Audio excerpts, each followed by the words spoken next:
Je vous propose un voyage dans le temps, au 5e siècle, à l'époque gallo-romaine. De cette période, il nous reste quelques vestiges. La villa de Séviac, à Montréal du Gers, possède un véritable trésor avec ses thermes et son tapis de mosaïque. C'est notre rubrique Un lieu, une histoire. Elle est signée Odile de Becker et Jean-Yves Bascan. Imaginez ici une vaste résidence composée d'une trentaine de pièces d'habitation, à la fois domaine agricole et villégiature.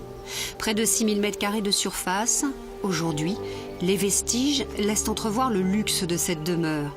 Chauffage au sol, thermes, église et baptistère. Ce qu'il en reste aujourd'hui, près de 400 m² de mosaïque polychrome gallo-romaine. Une majeure partie est en cours de restauration après avoir été déposée. C'est ici que l'entreprise spécialisée Socra réalise le travail de remise en état. La visite du chantier permet de mieux comprendre les enjeux de cette opération délicate. Le but, c'est de pouvoir après les repositionner sur ce panneau nid d'abeilles là, qui lui va nous servir de protection par le sol. Maintenant, il n'y aura plus d'altération des aisselles parce qu'il y a une étanchéité qui est faite par-dessous et comme le bâtiment couvre par-dessus, on est reparti pour plusieurs siècles. C'est le but du travail de tout mosaïste.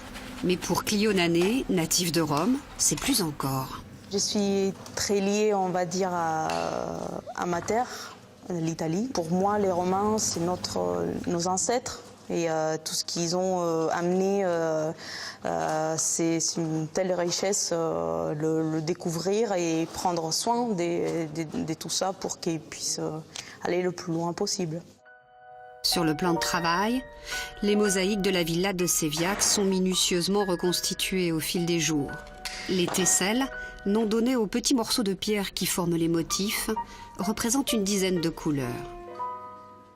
Il y a le rouge, le blanc, ce marbre blanc-gris qui donne un peu une côté bleuâtre. On a du marbre noir, du calcaire blanc, du grès qui est sous les tons du vert.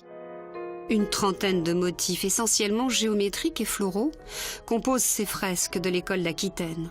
Au total, plus ou moins 300 m² de mosaïque. Ça va être complètement restauré, on aura plus une notion avec le consolidant que l'on va mettre, on aura plus les couleurs qui vont être révélées un petit peu de cette manière-là, c'est-à-dire voilà un peu la vision qu'on aura. Il y a plus de sensibilité sur des mosaïques d'Aquitaine, et celle-là en particulier, quand on voit la quantité, imaginez la couleur qui va revenir sur les monuments. Plus heureux que moi, ça n'existe pas, parce que ça fait des années qu'on espère voir ces mosaïques restaurées, et aujourd'hui, enfin, ça y est, c'est arrivé après des années d'études, de calculs, de recherche de financement. Et ce n'est pas fini.